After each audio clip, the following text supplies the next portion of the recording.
नई कहानी देखने के लिए चैनल को सब्सक्राइब करें और बेल आइकन दबाना ना भूलें। कहने को तो शालू और राधा ननद भाभी थी, लेकिन शालू अपनी भाभी राधा को कोई खास पसंद नहीं करती थी। हमेशा ही उसकी इंसल्ट करने के बहाने ढूंढती रहती थी, क्योंकि शालू शहर की रहने वाली थी, वहीं उसकी भाभी गांव की थी, जिसके चलते उसको अपनी भाभी बोलने में शर्मिंदगी महसूस होती थी। ऐसे ही एक रोज सुबह के समय कावेरी अपनी बहू राधा को लेकर अपनी बेटी शालू के कमरे में जाती है और उसे फोन चलाते हुए देखकर कहती है, ये देखो जरा महारानी को, सुबह सुबह आराम से अपने कमरे में बैठी फोन चला रही है। कभी कमरे से बाहर निकलकर घर के कामों में भी अपनी भाभी की मदद कर लिया कर। माँ, मैं फोन नहीं चला रही हूँ, बल्कि अपनी पढ़ाई से जुड़ी कुछ चीजों को ऑनलाइन क्लास ले रही थी। आपको तो बस यही लगता है कि मैं हमेशा फोन में ही लगी रहती हूँ। कोई बात नहीं ननद जी, आप पढ़ाई कर लो, हम बाद में आ जाएंगे बात करने के लिए। चुप कर बहू, तुझे कुछ नहीं पता है। और तू लगना क्या है, जो हमेशा दिखाई देता है वही बोल रही हूँ। अच्छा ठीक है माँ, वैसे भी आपसे बहस में कोई जीत नहीं सकता। आप बताइए कि सुबह सुबह मेरे कमरे में क्या कर रही हैं इनको लेकर। पहली बात तो ये कि ये तेरी भाभी है और तू राधा बहू को भाभी बोलकर बुलाया कर। और तुझे अपनी भाभी को मार्केट लेकर जाना है करवा चौथ की शॉपिंग के लिए, साथ ही पार्लर भी लेकर जाइयो। और बहू का पहला करवा चौथ का व्रत है, तो उसमें कोई कमी नहीं चाहती मैं। माँ, मैं आपको क्या इनके असिस्टेंट लगती हूँ क्या, जो हर जगह इनको लेकर जाऊँ? ले ही जाना है तो भैया को लेकर जाए, मैं इनको लेकर कहीं नहीं जाने वाली हूँ। देख, तेरा भाई बाहर गया है, शाम तक आएगा और मुझे भी कहीं बाहर जाना है बहुत जरूरी काम से। और बहू अभी गांव से आई है, उसे रास्ता पता नहीं है, इसलिए बोल रही हूँ तुझे जाने के लिए। तो फिर किसने कहा था कि मेरे लिए गांव वाली भाभी लेकर आओ? मेरी सभी सहेलियों की भाभी तो देखो कितनी मॉडर्न और कितनी अच्छी है, शहर की है, और एक मेरी भाभी है गांव की गंवार भाभी। जाने दीजिए माँ जी, मुझे कुछ नहीं चाहिए, ना ही मुझे कहीं जाना है। राधा इतना कहकर वहाँ से चली जाती है। उसको उदास कमरे में जाते हुए देखकर कावेरी शालू को बहुत सुनाती है। अपनी माँ को इतने गुस्से में देखकर वो अपनी माँ की बात मान लेती है और थोड़ी देर बाद अपनी भाभी राधा के साथ तैयार होकर मार्केट के लिए निकल जाती है। शालू जैसे ही राधा को लेकर मॉल में पहुँचती है, तभी उसकी नजर एस्केलेटर पर जाती है, जिसे देखकर वो बड़ी जोर से चिल्लाते हुए शालू से कहती है, ननद जी वो देखिए चलाने वाली सीढ़ियाँ, हाय दैया, आज हम इसको पहली बार देख रहे हैं। ये तो बिल्कुल जादू है, एक सीढ़ी पर पैर रखो, बस खुद ही ऊपर पहुंच जाओ। आप ये क्या कर रही हैं? उठिए, सब लोग आपको ही देख रहे हैं। और इससे चलने वाली सीढ़ियाँ नहीं, एक्सीलेटर कहते हैं। हे भगवान, कहाँ से मुझे एक गांव की भाभी दे दी, जिन्हें एक्सीलेटर का मतलब ही नहीं पता। उसे देखकर ऐसे खुश हो रही है जिसे पता नहीं क्या देख लिया हो। आपने सुना नहीं मैंने क्या कहा आपसे? सुन लिया ननद जी, लेकिन एक बार जरा इसको जी भर के देख तो लेने दीजिए, तब चलते हैं आगे। आगे चलने के लिए उठना तो पड़ेगा, और हमें इसी से ऊपर जाना है। आपने ही कहा ना कि आपने इसे आज पहली बार देखा है, तो अब इस पर चलकर भी देख लीजिए।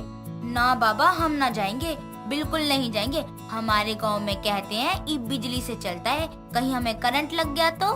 ओ गॉड, किस गवार के साथ फंसा दिया मुझे। आप उठकर मेरे साथ चलेंगी या मैं आपको यहीं छोड़ दूं?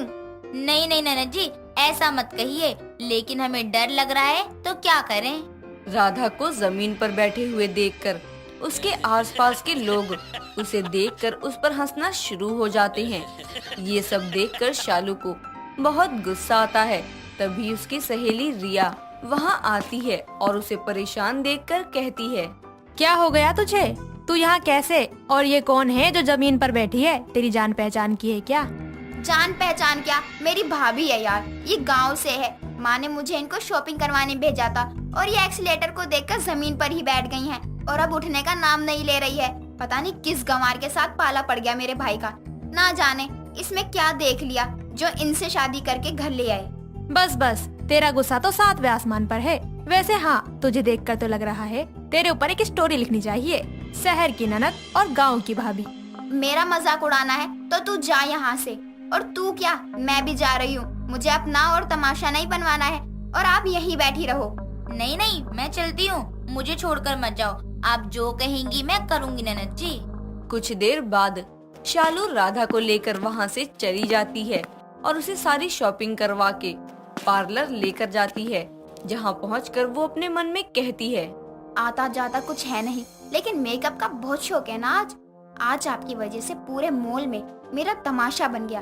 अब देखो आपका कैसे तमाशा बनवाती हूँ। घर में होने वाला करवा चौथ के फंक्शन में दोबारा कभी पार्लर आने की सोचेंगी भी नहीं। शालू इतना सोचकर मेकअप वाली से कहकर अपनी गांव की भाभी राधा का फनी मेकअप करवा के घर के लिए निकल जाती है।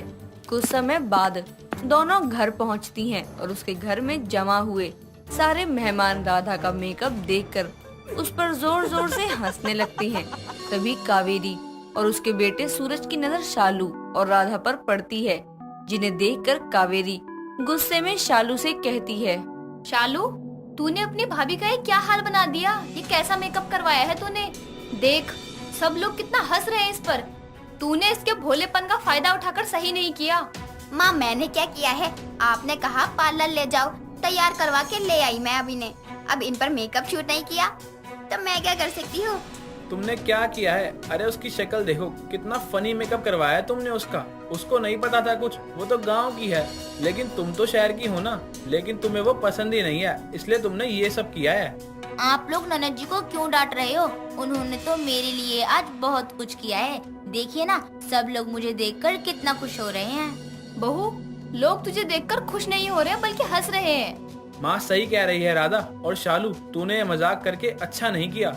कुछ समय बाद सभी लोग वहाँ से चले जाते हैं और लोगों के सामने अपनी गांव की भाभी का इतना तमाशा बनाने के बाद भी शालू को अपनी गलती का कोई पछतावा नहीं होता, ना ही घर वालों की बातों का उस पर कोई असर होता था। ऐसे ही समय बीतता है। तभी एक रोज सूरज और सभी घर वाले हॉल में बैठे शालू की शादी की बातें कर रहे होते हैं। तभी शालू गुस्से में वहाँ आती है और कहती है, मैंने कहा ना आपको कि मुझे अभी शादी नहीं करनी है, तो आप लोगों को कोई बात समझ में क्यों नहीं आती है? नहीं करनी मतलब नहीं करनी। शालू इतना कहकर गुस्से में वहाँ से चली जाती है। उसे परेशान देखकर राधा भी उसके पीछे जाती है और कमरे के बाहर पहुंचकर वो देखती है कि शालू हाथों में कोई फोटो लिए फोन पर बात कर रही होती है। यार तुम कुछ करो, अगर टाइम रहते तुमने कुछ नहीं किया तो मेरे घर वाले मेरी शादी कहीं और करवा देंगे। तुम समझ क्यों नहीं रहे हो? मैं खुद नहीं बोल सकती हूँ अपने घर वालों से, वो लोग बहुत पुराने ख्याल के हैं। शालू इतना कहकर फोन कट कर देती है और फोटो को बेड पर रखकर बाथरूम में चली जाती है। वहीं दूसरी तरफ उसकी सारी बातें सुनने के बाद राधा चुपचाप कमरे में जाती है और वो फोटो लेकर सीधे अपनी सास और पति के पास जाती है और उन्हें फोटो दिखाकर सारी बात बताते हुए कहती है, जब आप अपनी मर्जी से शादी कर सकते हैं तो आपकी बहन क्यों नहीं कर सकती? ये सब पुरानी सोच छोड़िए और अपनी बहन की खुशियों के बारे में सोचकर इसी लड़की के साथ शालू की शादी करवा दीजिए। सबको अपनी पसंद चुनने का हक है। राधा की बात सुनकर सभी लोग अगले दिन लड़के वालों को फोन करके अपने घर बुलाते हैं, जहां शालू एक अनजान लड़के की जगह पर अपने पसंद का लड़का देखकर दंग रह जाती है। तभी उसकी माँ राधा की कही हुई सारी बातें उसे बताती है, जिसे सुनने के बाद शालू राधा से कहती है, भाभी मुझे माफ कर दीजिए, मैंने आपकी बहुत इंसल्ट करी। कभी आपकी भावना के बारे में नहीं सोचा, फिर भी आपने मेरी खुशी के बारे में सोचा, मेरी पसंद को समझा। मैं आपसे दिल से माफी मांगती हूँ, मुझे आपको समझने में भूल हो गई। इस तरह से गांव की भाभी राधा अपनी शहर की ननद शालू का दिल जीत लेती है, जिसके बाद शालू अपनी गांव की भाभी को दिल से अपना लेती है और दोबारा फिर कभी उसे गांव की होने का ताना ना मारने का वादा भी करती है। मीनल की एक बहुत बड़ी पराठे की शॉप थी, जहां वो तरह तरह के पराठे बनाकर बेचा करती थी, जैसे आलू, गोभी, प्याज, पनीर, मेथी इत्यादि। उसके पराठे का स्वाद लेने लोग दूर दूर से आया करते थे। ऐसे ही एक दिन मीनल की शॉप पर एक अर्जुन नाम का रिपोर्टर आता है और मीनल का लाइव इंटरव्यू लेता है, जिसके बाद वो मीनल से कुछ सवाल करते हुए बोलता है, हेलो मैम, अगर आप फ्री हो तो मैं आपसे कुछ सवाल जवाब करना चाहता हूँ। आपका लाइव इंटरव्यू लेना चाहता हूँ। ठीक है, आप एक काम करिए, सेकंड फ्लोर पर मेरा कैबिन है, आप वहाँ आ जाइए। जी मैम, अर्जुन और मीनल दोनों कैबिन में जाते हैं। मीनल अर्जुन को एक चेयर पर बैठने को कहती है। तभी अर्जुन बोलता है, मैम आप इतना टेस्टी पराठा कैसे बना लेती हैं? I mean, ऐसा क्या मिलता है इसमें जो कि लोग खींचे चले आते हैं इस पराठे की तरफ? चाहे पराठे हो या खाने की कोई और डिश, अगर उन्हें प्यार और सब्र के साथ बनाया जाए तो वो टेस्टी ही बनेंगी। वैसे मैम आपका नाम तो मीनल है, मगर इस शॉप का नाम मोहित क्यों है? ये नाम मेरी जिंदगी है जिसके सहारे मैं जी रही हूँ। मतलब मोहित मेरे पति का नाम है। आप शादीशुदा हैं? हाँ, लेकिन अब वो दुनिया में नहीं रहे। Oh, I am really sorry ma'am. It's okay. जी मैं आपसे जानना चाहता हूँ कि आपकी इस तरक्की के पीछे आपके साथ साथ और किसका हाथ है? मेरे पति और मेरी सास। मोहित पति होने के साथ साथ एक अच्छे दोस्त भी थे जो कि मुझे हमेशा सपोर्ट करते रहे। मैम हमें आपकी पूरी कहानी सुननी है। अच्छा सुनिए फिर। मीनल अपने बीते दिनों के किस्से सुनाना शुरू करती है। मीनल को तरह तरह के पराठे खाने का बड़ा शौक था। साथ ही वो तरह तरह के पराठे बनाने का भी शौक रखती थी। ऐसे ही एक दिन मोहित एक पार्क में मीनल का इंतजार कर रहा था, मगर मीनल वहाँ देर से आती है, जिस वजह से मोहित को बहुत गुस्सा आता है और वो उससे बोलता है, कहाँ थी मैडम अब तक? अरे यार बस हो गई लेट। तुम्हारी यही आदत पसंद नहीं है यार, हमेशा लेट। अच्छा बाबा सॉरी। और हाँ, मैं तुम्हारे लिए कुछ लेकर आई हूँ। क्या? तभी मीनल एक लंच बॉक्स निकालती है जिसमें मोहित का पसंदीदा पनीर का पराठा होता है। पराठा देखकर मोहित के मुंह में पानी आ जाता है और वो अपना गुस्सा भूलकर मीनल को एक किस देकर कहता है, यार पहले बता देती कि तुम मेरे लिए पराठे बनाने में लेट हो गई, इतना सुनाता ही नहीं। अगर बता देती तो मुझे इतनी प्यारी किसी थोड़ी ना मिलती। अरे पागल हो तुम। हाँ, तुम्हारे प्यार में। मोहित को मीनल अपने हाथों से पराठे खिलाती है। तभी मोहित बोलता है, यार तुम इतना अच्छा पराठा बनाती हो ना कि खाकर कसम से दिल खुश हो जाता है मेरा। शादी के बाद अपनी सास को ऐसे ही पराठे खिला खिला कर पटा लेना। अच्छा जी। हाँ, शादी के बाद ना तुम्हारी पराठे की शॉप खुलवा दूंगा, बहुत चलेगी क्योंकि लोग बार बार आएंगे तुम्हारे हाथ का पराठा खाने। ऐसे ही समय बीतता जाता है। मीनल और मोहित कुछ समय बाद में अपने परिवार वालों को अपने रिश्ते के बारे में बता देते हैं, जिसके बाद दोनों के परिवार वाले लव मैरिज के लिए मना कर देते हैं, मगर दोनों अपने परिवार वालों को अंत तक मनाते हैं। मोहित और मीनल कोई गलत कदम ना उठा ले, इस डर से दोनों के घर वाले शादी के लिए मान जाते हैं, जिसके कुछ महीनों बाद ही दोनों की शादी बड़ी धूमधाम से होती है। शादी के बाद सब कुछ ठीक चल रहा था, मगर मीनल की सास अंजू उसे बिल्कुल पसंद नहीं करती थी, जिस वजह से वो ज्यादातर उसके किए हुए कामों में कमी निकालती। ऐसे ही एक दिन मीनल अपनी सास के लिए गोभी का गरम गरम पराठा बनाती है। उसकी सास पराठा खाने के बाद बोलती है, अरे तुझे क्या लगता है ये पराठे बनाकर मुझे खिलाएगी तो मैं तुझे सर पर बिठा लूंगी? अरे माँ जी, ऐसी कोई बात नहीं है। मैंने सोचा कहीं आपको भूख ना लग रही हो, इसलिए मैं पराठे बना कर ले आई। सुना है कि तू पराठे अच्छे बनाती है, इसलिए सास पर डोरे डाल रही है महारानी। तुझे क्या लगता है तू मुझे ये 2-4 पराठे खिलाकर अपने वश में कर लेगी? ना बेटा ना, फिर तो तू गलत सोच रही है। नहीं माँ जी, आप शायद मुझे गलत समझ रही हैं। मैं एक बहू होने के नाते बस अपनी सारी जिम्मेदारियाँ अच्छे से संभालना चाहती हूँ। बस अब नाटक मत कर। ऐसे ही समय बीतता जाता है और मीनल अपनी सास का दिल जीतने की बहुत कोशिश करती है, मगर अंजू देवी का दिल टस से मस नहीं होता। ऐसे ही एक दिन मोहित अपनी माँ से बोलता है, माँ मैं मीनल के नाम से एक पराठे की शॉप खुलवाना चाहता हूँ ताकि इसकी अर्निंग से हमारी एक्स्ट्रा सेविंग हो जाए।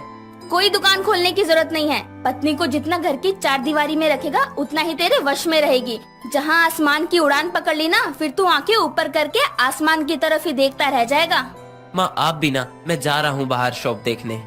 मोहित अपनी कार लेकर बाहर निकल जाता है और रास्ते में बहुत ही तेज रफ्तार से आती बस से मोहित की कार की टक्कर हो जाती है और एक्सीडेंट में मोहित की मौके पर ही मौत हो जाती है, जिसके बाद मिलन और अंजू देवी पर दुख के बादल बरसने लगते हैं। ये बताते बताते मीनल की आंखें भर जाती है। तभी अर्जुन बोलता है, खुद को संभालिए मैम।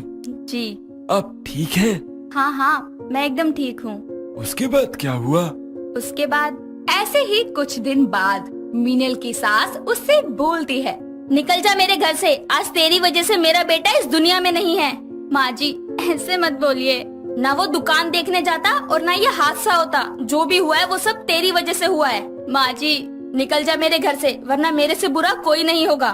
मीनल वो घर छोड़कर अपने मायके जाती है। वहाँ भी लोग उसे ताने देते हैं और उसका जीना दुश्वार कर देते हैं, जिसके बाद वो अपना मायका छोड़कर भी चली जाती है और खुद के लिए एक कमरा किराए पर लेती है और अपने कुछ गहने बेचकर एक छोटी सी पराठे की शॉप खोलती है।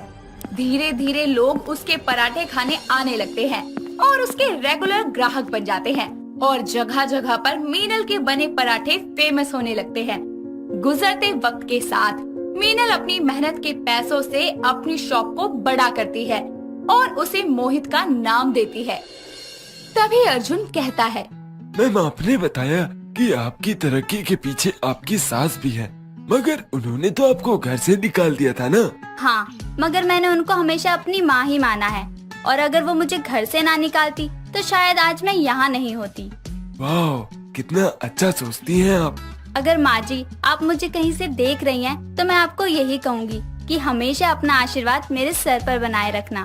मीनल का लाइव इंटरव्यू उसकी सास अंजू देख रही होती है और देखते ही उसके आंखें भर आती है, जिसके बाद उसको अपनी गलती का एहसास होता है कि उसने अपनी बहू के साथ कितना गलत किया और उसको ऐसे मौके पर अकेला छोड़ दिया जब उसको किसी के साथ और सहारे की जरूरत थी।